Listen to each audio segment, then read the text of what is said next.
देखो, आज हम इस वीडियो में जानेंगे इतिहास के बारे में। कुछ हम ऐतिहासिक के बारे में उसके प्रश्नों को कुछ लेके आई हूँ, जिसमें आप लोगों को बहुत सारे क्वेश्चन इसमें छिपे हुए हैं जो आपके पेपर में कामयाब हो सकता है। आप लोग को पता है ना, जो 69 वाला बीपीएससी का जो फॉर्म निकला है उसमें 175 से भी ज़्यादा 1,75,000 से भी ज़्यादा लोगों ने उसमें फॉर्म डाल दिया है।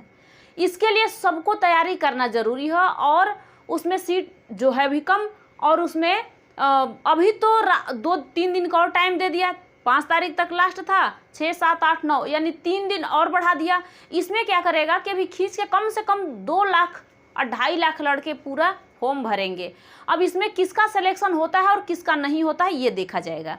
इसके लिए आप लोगों को सबसे ज़्यादा प्राचीन हिस्ट्री, मतलब हिस्ट्री के बारे में ज़्यादा जानकारी होना चाहिए, क्योंकि उसी से तो 40-45 मार्क्स का देगा जिससे आपको करना है। उससे आपको इतना नंबर, एक कट ऑफ करने के बाद भी 40, 30, 35, 40 तक आपका पूरा उसमें चाहिए आपको नंबर। तो इसलिए आप लोगों को इतना तो समझना जरूरी है कि हम लोग हिस्ट्री का पहले, हमने पिछले वीडियो में आप लोगों को संविधान के बारे में बता दिया, उससे पूछे जाने वाले कुछ प्रश्न, लेकिन आज जो ये आपको दिखा रही हूँ ये सीरियल बाई से ऐसे बता रही हूँ जिससे आपको समझ में आ जाएगा।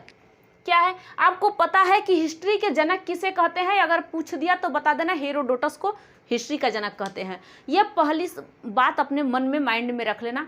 अब इसमें क्या होता है कि अगर प्राग्ञ ऐतिहासिक यानी पाषाण काल से लेके हम लोग वो पूरा पढ़ेंगे। पाषाण काल में पूरा पाषाण, मध्य पाषाण, नव पाषाण, ताम्र पाषाण, ये पढ़ लिए। इसके बाद हम सिंधु सभ्यता में चले गए। सिंधु सभ्यता में मोहनजोदड़ो क्या है, हड़प्पा क्या है, सिंधु सभ्यता हड़प्पा सभ्यता क्यों कहा जाता है, हड़प्पा सभ्यता को ही सिंधु सभ्यता को हड़प्पा सभ्यता क्यों कहा जाता है, ये सारे डिटेल में आपको जानना जरूरी है। इससे आपको क्वेश्चन आ सकते हैं, बहुत सारे बन सकते हैं। अब यहाँ पे आप लोग बहुत अच्छे से, गौर से, ध्यान से समझना और सुनना।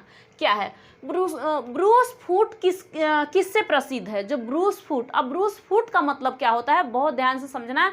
ये है प्राच्य ऐतिहासिक यानी पाषाण काल, इसके जनक हैं। जो ब्रूस फूट हैं ये इसके जनक हैं। तो ये या तो हम पूरा तत्व पाषाण कहेंगे, पूरा तत्व, या पाषाण काल यानी पुराना पूरा पाषाण काल, या हम प्राच्य ऐतिहासिक के बारे में कहेंगे कि देखो भैया ये है पूरा तत्व, इससे प्रसिद्ध है, यानी पूरे पाषाण से तत्व से प्रसिद्ध है। इसका मतलब क्या है, स्टोन, उस समय क्या ज़्यादातर स्टोन मिलता था, पत्थर, आग की खोज उसी समय हुई थी, तो हम लोग उसको समझ लेते हैं पूरा। अब यहाँ पे देता है क्या, आग की खोज किसने किया? आग की खोज तो आदि मानव ने किया। जिस समय हम लोग के बाप दादा, मतलब परदादा, जिस समय एक आदि मानव थे, यानी एक बंदर के रूप के जैसे थे, उन लोगों को क्या भोजन करना था भाई? जानवरों को मार के आराम से भोजन कर लेते थे। तो ये सब वीडियो आपको बता दी हूँ एक बना के, जिससे आपको समझ में पूरा आ जाएगा। जानवरों का भोजन क्या था, जानवर किस तरीके से रहते थे, क्या, अच्छा उनकी जो गर्दन थी, उनकी गर्दन यूँ ऐसे थी, यूँ ऐसे, क्योंकि अब ऐसे खुला है, मतलब ये चपका नहीं है ना, तो आप लोगों का माइंड बड़ा तेज़ी से काम करेगा। अगर ये चपका रहता तो माइंड कम काम करता। कभी कभी देखना किसी को अगर ऐसे करे रहेगा ना, तो मतलब उसका माइंड बहुत स्लो चलेगा। ठीक है, तो पहले के आदि मानव जो थे, आदि मानव, उनका माइंड, उनको पता ही नहीं था कि हमें घर भी बनाना है, हमें क्या चीज़ करना है। धीरे धीरे धीरे धीरे इसका प्रोग्रेस होता गया। तो ये सब चीज़ के बारे में आप लोग तो वीडियो में देख लेना, उसमें क्या है। अब क्या है, मध्य प्रदेश का जो भीम बाटिका है किससे प्रसिद्ध है? भीम बाटिका ये चित्रकला से है। अब क्यों? क्योंकि जब आदि मानव थे, आदि मानव, ध्यान से देखो, 3 क्वेश्चन अभी बताई हूँ आप लोग को। ब्रूस फूट किससे प्रसिद्ध है? पूरा तत्व से। आग की खोज आदि मानव ने किया था पूरे पाषाण में। मध्य प्रदेश का भीम बाटिका किससे प्रसिद्ध है? तो ये चित्रकला, यानी जिस समय आदि मानव थे, तो आदि मानव ने 2-3 चीज़ का अच्छा खोज कर दिया, समझ लो खोज कर दिया। इनका माइंड तो चलता नहीं था, और पत्थर से पत्थर टकराने से चिंगारी हुई और वन में आग लग गया। समझ गए कि आग लग गया, तो पता चल गया कि भाई उन्होंने ये चीज़ का खोज किया था। अब वो बैठे बैठे पत्थरों पे, एक मान लीजिए एक पत्थर है, और इस पत्थर पे उन्होंने इस तरीके से बना दिया चित्र, इस तरीके से। तो ये कहाँ? मध्य प्रदेश के भीम बाटिका में उन्होंने बना दिया था ये चित्र। तो हम लोग क्या कहते हैं कि आदि मानव ने चित्र का ये खोज किया, ये मध्य प्रदेश के भीम बाटिका में बना हुआ है। तो चित्र से प्रसिद्ध है हमारा ये मध्य प्रदेश। अब भीमबाटिका, मध्य प्रदेश का भीमबाटिका।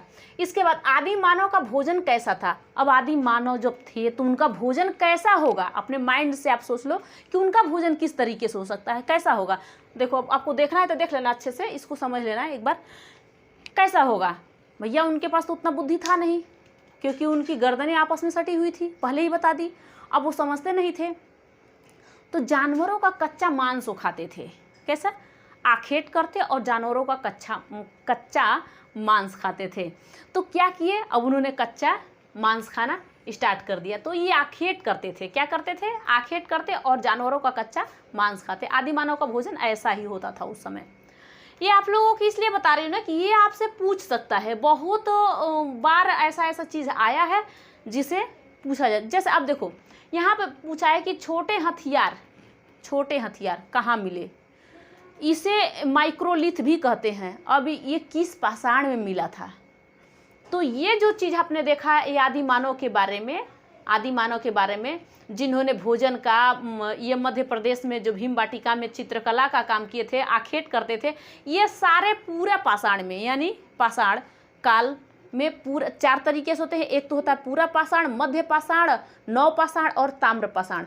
तो हमने आदि मानव के बारे में जब देखा था तो हमने देखा कि इसमें मिला था जो आदि मानव थे, आदि मानव किस तरीके से भोजन करते, किस तरीके से रहते, नंगे आराम से घूमते थे, कुछ कपड़ा वपड़ा पहनना उना कुछ नहीं था, आराम से घूमते फिरते, इस जगह से उस जगह आखेट करते, शिकार करते, भोजन करते, फिर आराम से कहीं अपने इधर उधर वन में कहीं घूमते फिरते लेट जाते थे। तो उस समय का ऐसा व्यवस्था था उनका। उसके बाद उनका जैसे ही कुछ प्रोग्रेस किए तो पूरे पाषाण में वो सब आ गए मध्य पाषाण में। किसमें, मध्य पाषाण में। ध्यान देना, किसमें, मध्य पाषाण में। और मध्य पाषाण में क्या हुआ, छोटे हथियार यानी माइक्रोलिथ किस पाषाण में मिला, तो कहना मध्य पाषाण में, क्योंकि हमने पूरे पाषाण को तो देख लिया। अब हमने क्या देखा, मध्य पाषाण। मध्य पाषाण के बारे में जानते हैं।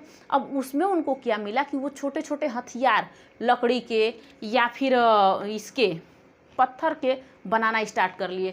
तो छोटे छोटे हथियार उसी समय उन्होंने बनाना स्टार्ट कर दिया कि भैया जानवर दिखेंगे तो हम आराम से उसको मारेंगे और भूजेंगे और खूब नामू अच्छे से खाएंगे पिएंगे, मस्त रहेंगे। तो इस तरीके से उन्होंने छोटे हथियार का उन्होंने खोज कर लिया।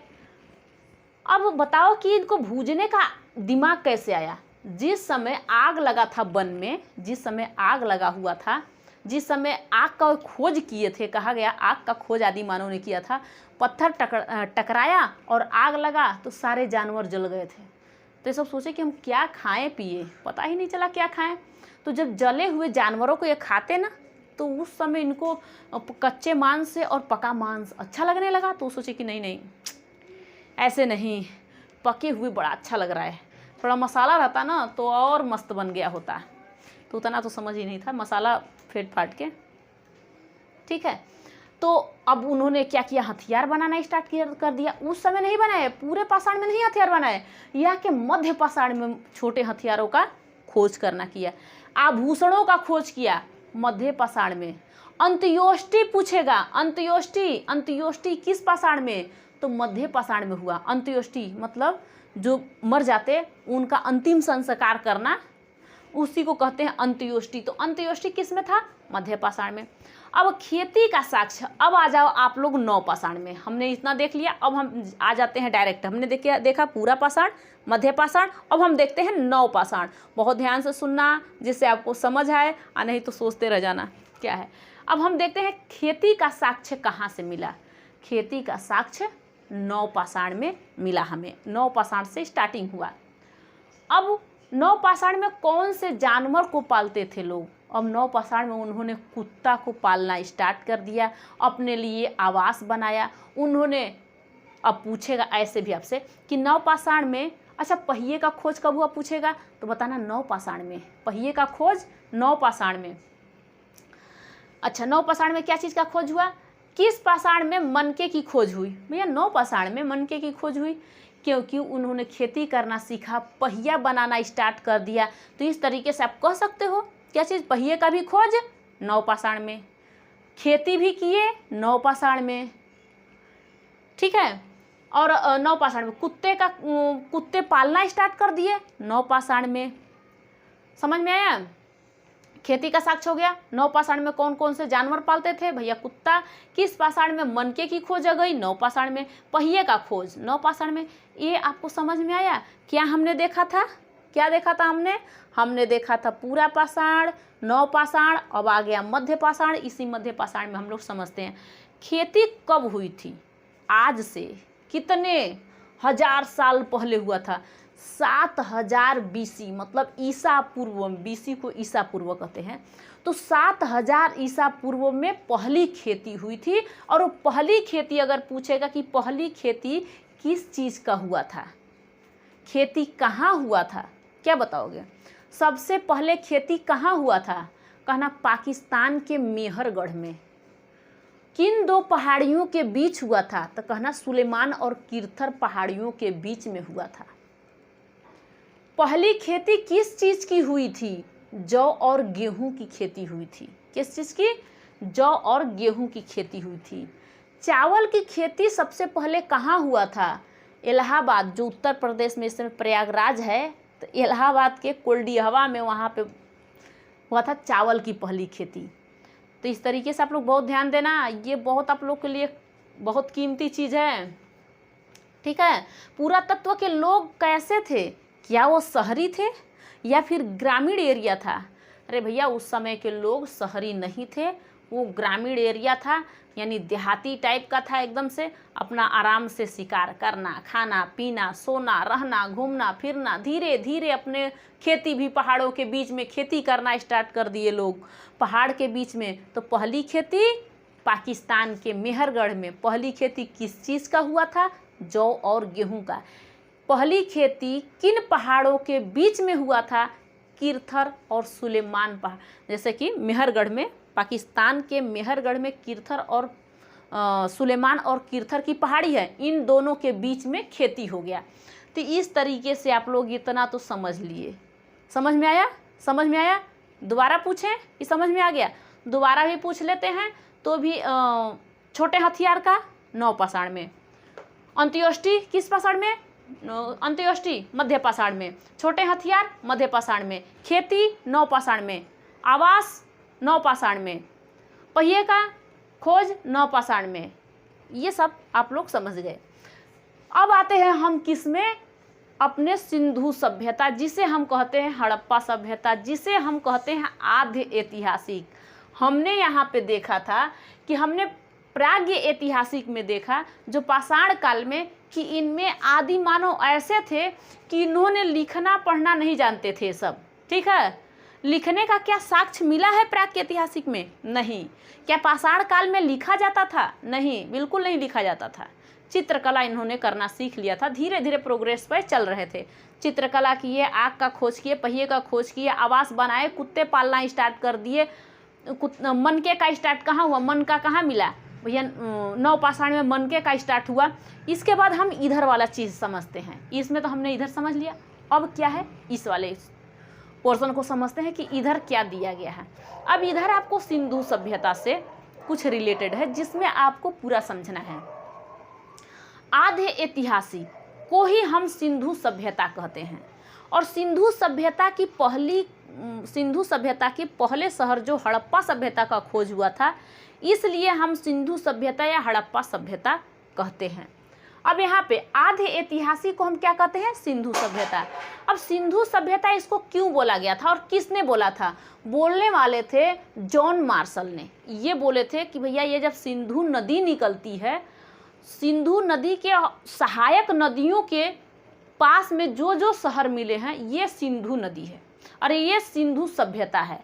मतलब जितने भी मिले सभ्य लोग, पहले कैसे थे? आदि मानव थे, उसके बाद में सभ्य लोग मिले। तो आपको पता है सभ्यता मतलब मानव सभ्य हुए तो सभ्यता। तो सभ्यता कहाँ पे मिला भैया? ये सिंधु सभ्यता। अब इनके जो जनक हैं सिंधु सभ्यता के पिता हैं, जिस तरह के हमने प्राक ऐतिहासिक यानी पाषाण काल के पिता को देखा था, ब्रूस फूट थे, इसी तरीके से इसमें हम देखेंगे कि ये सिंधु सभ्यता के जो जनक, जो पिता हैं, ये जॉन मार्शल हैं। इन्होंने बताया था ठीक है, इन्होंने बताया था कि इतने नदियों के सहायक नदियों के बीच में है, तो ये क्या है, ये सिंधु नदी है और सिंधु नदी के सहायक नदियां हैं। अब इन पे सारे शहर मिल गए, तो ये क्या है, सिंधु सभ्यता। अब पहली बार हड़प्पा का खोज हो गया था। जब हड़प्पा का खोज हुआ था ना, जब दयाराम साहनी ने किया था इसका खोज 1921 में, तब इसको हड़प्पा सभ्यता या सिंधु सभ्यता कहा जाता है। बच्चों के बुक में 6 क्लास के बुक में देखना आप लोग, उसमें कहता है हड़प्पा सभ्यता, सिंधु सभ्यता या हड़प्पा सभ्यता। तो इस तरीके से आप लोग को पढ़ना है, ज़्यादा बोरिंग वोरिंग नहीं करना है, बहुत ज़्यादा ध्यान से समझना है। अब ये लोग बेचारे, ये लोग भी उस समय देखने गए थे, हाँ ये लोग भी देखने गए थे कि कहाँ पे क्या चीज़ है। पढ़ना मन से, नहीं तो पेपर ऊपर आने वाला है, बीपीएससी वाला पेपर देना है। अरे शिक्षा वाला भी इधर चल रहा है इस समय, बीपीएससी का शिक्षा, तो ये सारे चीज़ आप ध्यान देना उसमें। अब तुम लोग को मैं पढ़ा दे रही हूँ, आप बस आप लोग को समझना है। सिंधु का नामकरण किसने किया था? भैया जब इसके जनक ही थे जॉन मार्शल, तो नामकरण दूसरा करने जाएगा? इसके नाम को ही बता दिए जॉन मार्शल ने। जब सिंधु सभ्यता का जनक ही जॉन मार्शल हैं, अब पिता कोई है, अब पिता ही ने नाम करेगा अपने बच्चे का, पड़ोसी थोड़ो ना आके करेगा। नाम कौन करेगा? जिस तरीके से अपने बाप होते हैं, तो बाप हो गए कि हम भैया हम पिता बन गए, हम इस चीज़ के पिता हैं, तब उनके बच्चे का नामकरण के लिए वही न जाएंगे और वही न करवाएंगे, उन्हीं के बच्चा न है। तो इसी तरीके से क्या ये जॉन मार्शल ने इसका नामकरण किया। बहुत अच्छे से समझ लेना, ध्यान देना। सिंधु का नामकरण किसने किया था? जॉन मार्शल ने। और पड़ोसी से नहीं करवा देना अपने बच्चे का नामकरण। नामकरण करवाना है तो स्वयं का, ठीक है, समझदार हो आप लोग। सिंधु की सबसे पहली जानकारी किसने दिया था? लो, नामकरण तो इन्होंने कर दिया, लेकिन जानकारी चार्ल्स मैसन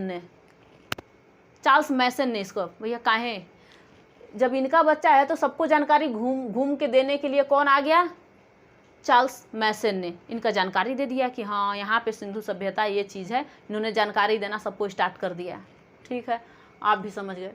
सिंधु के जो एरिया का आंकड़ा सर्वेक्षण करने के लिए किसने गया कि भैया ये सिंधु है, सिंधु सभ्यता है, ये त्रिकोणाकार है, ध्यान देना है त्रिकोणाकार है, इसका आंकड़ा लगाने के लिए कौन गया? ये कौन गया यहाँ पे? जॉन कनिंघन ने। ये कनिंघन जो है, इन्होंने क्या किया था? इसके आंकड़ा लगाया था।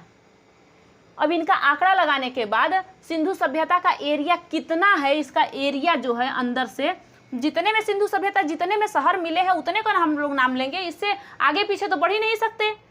क्योंकि देखो ये हमारा सिंधु सभ्यता है और ये त्रिकोणाकार है। क्या है?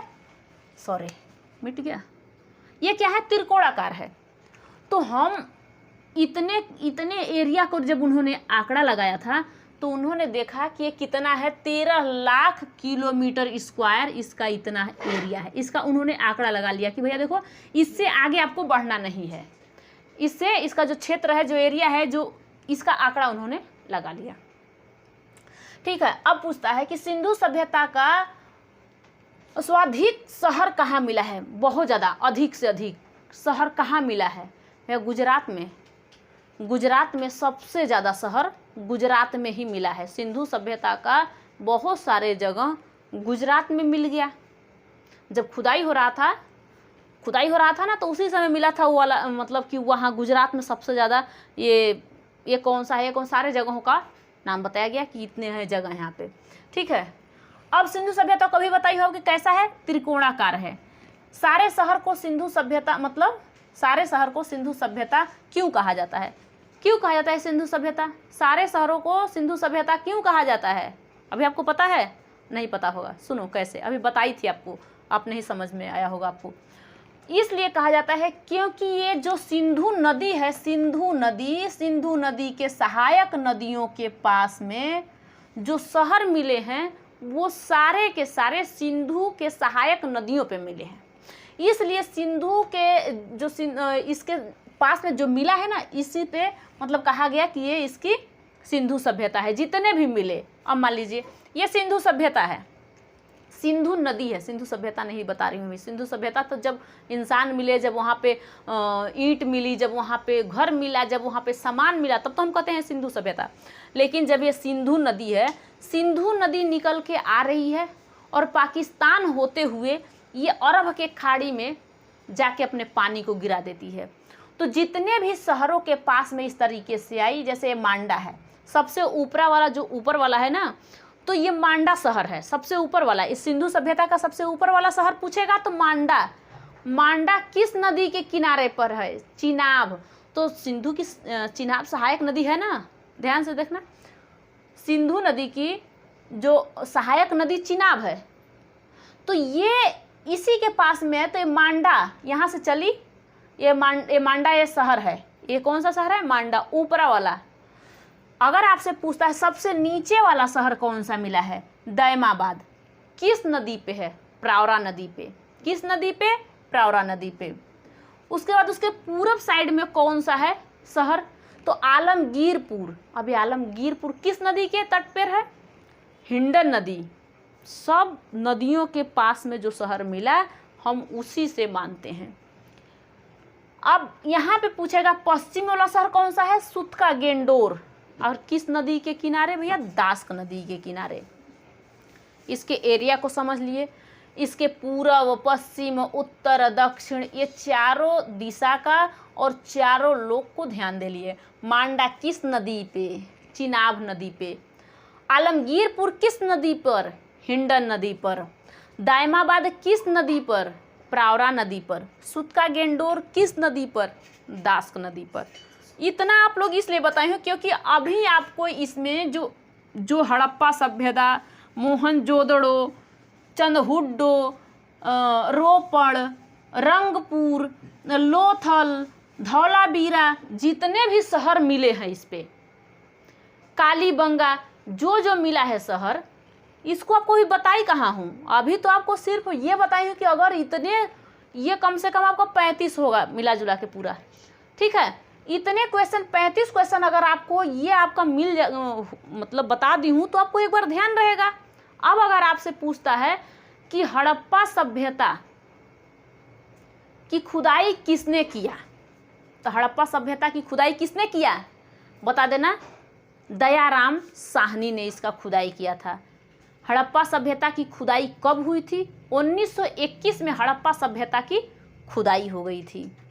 अब पूछेगा अगर हड़प्पा सभ्यता किस नदी के किनारे है, तो रावी नदी के किनारे हड़प्पा सभ्यता है। मोहनजोदड़ो सिंधु नदी के किनारे है। चंदहुड्डो सिंधु नदी। तो इस तरीके से आप लोग, अगर हड़प्पा के बारे में पूछेगा किस शहर में है, कहना पाकिस्तान में। चंदहुड्डो किस शहर में है? पाकिस्तान में। मोहनजोदड़ो किस शहर में है? पाकिस्तान में। तो इस सारे चीज़ को बताओगे ना आप लोग। अब जैसे पूछेगा आपसे कि लोथल, जो लोथल है, लोथल कैसा शहर है भैया? वो बढ़िया सारे व्यापारिक शहर है, वो भारत से व्यापार अपना करता था। तो इस तरीके से जानोगे, समझोगे ना, सारे चीज़ को आपको समझना है। अभी अगर मैं आपको इसका पूरे, अगर आपको मतलब चाहिए ऐसी वीडियो कि नहीं हमें हड़प्पा का, मोहनजोदड़ो का जो बताना है, या चंदहुड्डो का, या फिर लोथल का, धौलावीरा का, सुतका गेंडोर, सबका जो शहर है ना, जहाँ जहाँ है, कौन खोज किया है, जैसे कि राखलदास बनर्जी ने खोज कर दिया था मोहनजोदड़ो का, ठीक है। चंदहुड्डो का गोपाल मजुमदार ने खोज कर दिया था।